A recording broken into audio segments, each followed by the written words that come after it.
So the first session of the 2020 Tokyo Olympics is finally in the books, 1 year delayed. It started out with the reigning All England champions, Yuta Watanabe and Arisa Higashino. They defeated Matthias Christiansen and Alexander Boyer in 3 games. The Danes started out quite well and took the first game 22-20, and then Arisa Higashino found her form at the net and started to dominate on the front court. It was quite interesting that it seemed like the better end of that particular court was the one playing up against the drift, and that later changed. So I think actually it was the only match where it was an advantage to play up against the drift. Perhaps also the men's double with Chirag Shetty and Ranki Reddy, who had 6 match points before they finally sprung a little bit of a surprise, defeating Wang Qilin and Li Yang, the winners of the 3 tournaments in the January bubble.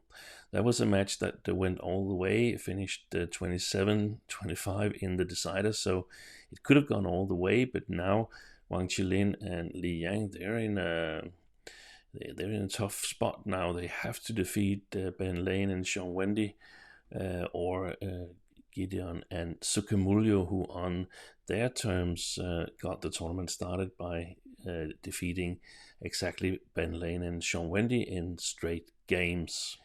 There's also women's doubles action, and Qing Chen and Jia Yifan, they started out in fantastic fashion, got off to a 16-0 lead against Kitty Harakun and Prajongjai before sealing the victory in 2 straight games.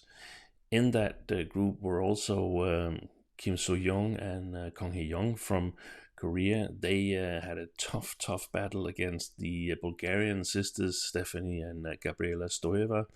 It was also a match that could have gone either way, and the Koreans looked very nervous, especially Kim So-young, but eventually they found a way to win it by the narrowest of margin in the decider.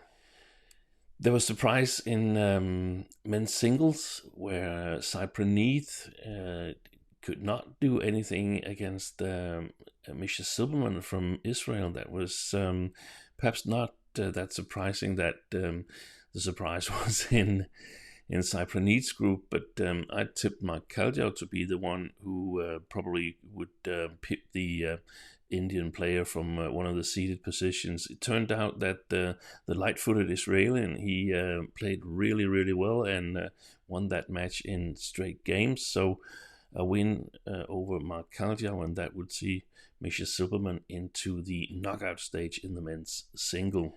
Tzu-Ying, the second seed in women's single, who is in a group of 4 players, also got her campaign started. She defeated Sabrina Jacquet from Switzerland, who, in my opinion, carried not a small, but at least a medium injury to her left calf. Then in more mixed doubles action, Che Yu-jung and Seo Sung-jae got off to a shaky start against Selena Peak and Robin Tarpeling. Lost the first game quite convincing, but bit by bit they clawed their way back in the second game and turned the match around to take the victory in the decider. The other pairs in that group was Egyptians El Gamal and Hani, and they lost to the world champions, the double world champions, Jiang Siwei and Huang Yachong.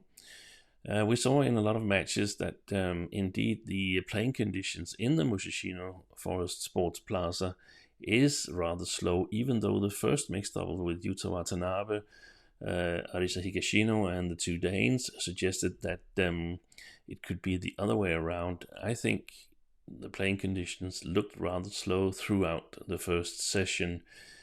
We saw it in the other mixed doubles match between 2 European pairs, Marcus Ellis and Lauren Smith, up against Tom Schickel and Delphine Delray.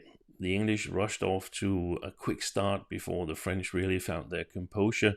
in the second game, they were playing up against the drift and started to gain some control, but midway through that second game, the English found the formula by using high lifts and putting Delphine Delray on the backcourt, and eventually won that match in straight games and giving themselves a great chance of qualifying for the knockout stage. There were a couple of more pairs in the mixed doubles category with shaky starts. Wang Yiliu and Huang Dongping were stretched all the way in the first game against Mark Lamsfuss, Isabel Hertrich, and they had to save a game point to eventually win in straight games. In more dire straits were Praveen Jordan and Melati Oktavianti. They led Grania Somerville and Simon Leung from Australia. They led them 20-14 in the first game before losing 8 straight points, and the first game 22-20. They were behind at the mid-game interval in the second game.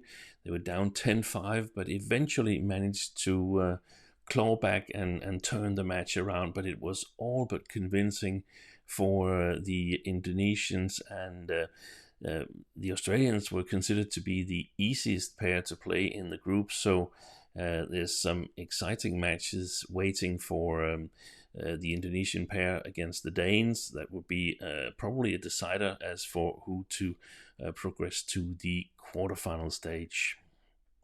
In the last match of the first session, Danes Anders Rasmussen and Kim Astrup convincingly defeated the former All England champions Ivan Susanov and Vladimir Ivanov in straight games. The Danes looked really, really in good shape, and it's going to be interesting to see them throughout the rest of the tournament. It's virtually a decisive match for qualification for the quarterfinal stage here. Next session is the evening session on this Super Saturday. There's a lot of interesting matches coming up there. Tang Chung Man and Tzu-Ying Sweat in mixed doubles is taking on the reigning silver medalist Chan Peng Soon and Go Liu Ying from Malaysia. And we're also going to see more of the favorites on court in the men's singles categories as Victor Axelsen takes the courts at 1800 hours Japanese time. So lots of badminton left to enjoy this Saturday. This was the end of this short little update. If you enjoyed it, then please give us a like and consider subscribing to the channel. That would help us a lot. Until next time, bye for now.